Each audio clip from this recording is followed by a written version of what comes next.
Fox News Alert, President Trump says the U.S. is getting closer to reaching a nuclear deal with Iran, adding that Tehran has, quote, sort of agreed to the terms.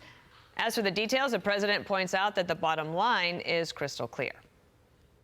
It's very simple. It's not like I have to give you 30 pages worth of details. There's only one sentence: they can't have a nuclear weapon. And I think we're getting close to maybe doing a deal without having to do this. There's two steps. There's a very, very nice step, and there's a violent step. The violence like people haven't seen before. And I hope we're not going to have to do this. And joining us now is Dan Senor. He is host of the Call Me Back podcast, which is a must-listen for me whenever you post. Just to set this up, Dan, here are some bullet points. With the potential Iran agreement, this is according to NBC News, that Iran would commit to never making nuclear weapons, getting rid of its stockpiles of highly enriched uranium, agreeing to enrich uranium only to the lower levels needed for civilian use, and allowing international inspectors to supervise the process. And also you had an Iran official tell NBC News about his concerns that Israel will try to derail the deal, saying if the Americans remove the Bibi effect, they can easily sign the deal. You are no stranger to the region and the strategy that both sides play, and can you give us your analysis of what's happening?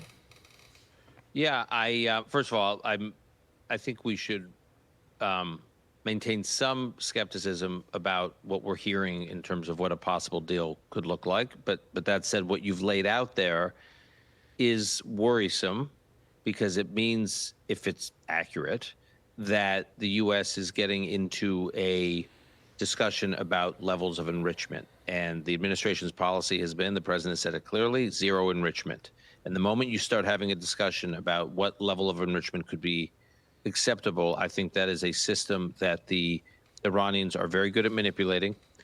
I think they're very good at manipulating it during the JCPOA, during the Obama nuclear deal, and I just think it's a dangerous path to go down. Like I said, the administration's policy is maximum pressure, which they've been putting on Iran, A, and B, zero enrichment. And I don't know if you reported on this yet, but in the last 24 hours, every Senate Republican, with the exception of Rand Paul, every Senate Republican has signed on to a letter. 52 Republican senators have signed a letter to the administration saying zero enrichment.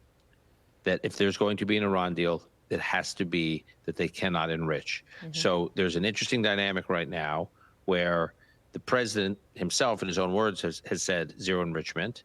Obviously, that is the Israeli position. I think that is the view among most of America's Gulf allies, including some of which, including one important one that the president visited this week.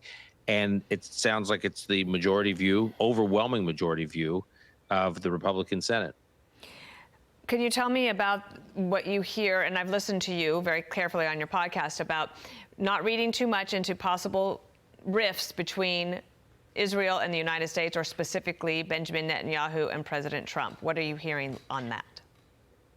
I have a few thoughts on this. One, again, whenever I hear these leaks about tensions in any relationship, any bilateral relationship, I always say, okay, these are leaks. You don't know who's articulating what, because they're always blind quotes, as you know, Dana, having been in one of these jobs when the press run wild with blind quotes.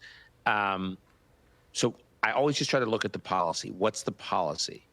And the policy is actually very strong. Again, maximum pressure on Iran. There's no public criticism of Israel right now. In fact, in the last 24 hours, it's been confirmed that Israel has just killed Mohammed Sinwar, so it's Yahya Sinwar's brother in Gaza, who was the leader of Hamas, who was the architect of October 7th's brother, who was his successor, the spokesman for Hamas. No criticism of Israel. Israel's got dozens of tanks lined up on the border to Gaza, ready to launch an expanded operation. There's no criticism of Israel, no public criticism. At the same time, the administration in the United States is doing a lot to confront anti-Semitism.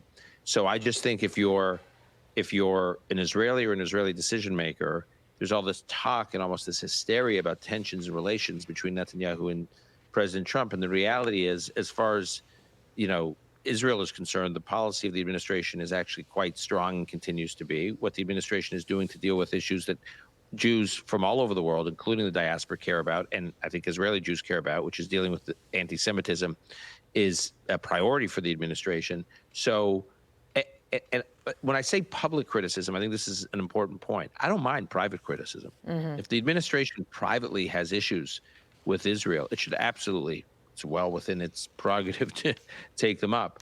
What I have resented, and I think it actually is bad policy, is what the Biden administration did and the Obama administration did, which was take their private criticisms very public. And so every time, you know, a Biden administration official was landing in Israel or landing somewhere in the Sunni Gulf or landing in Egypt, I always brace like they're going to come off the plane and say, you know, Israel's response is disproportionate. Israel did this, Israel did that.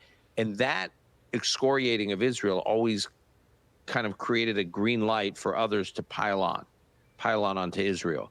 And this administration, if there is tension, I don't think there is, but if there is, they are not airing it publicly. And to me, that's the most important thing. Dan Senor, thank you so much. I really appreciate you. Thanks, and congratulations on your big speech this week. Thank you. I'm Steve Ducey. I'm Brian Kilmeade. And I'm Ainsley Earhart. And click here to subscribe to the Fox News YouTube page to catch our hottest interviews and most compelling analysis.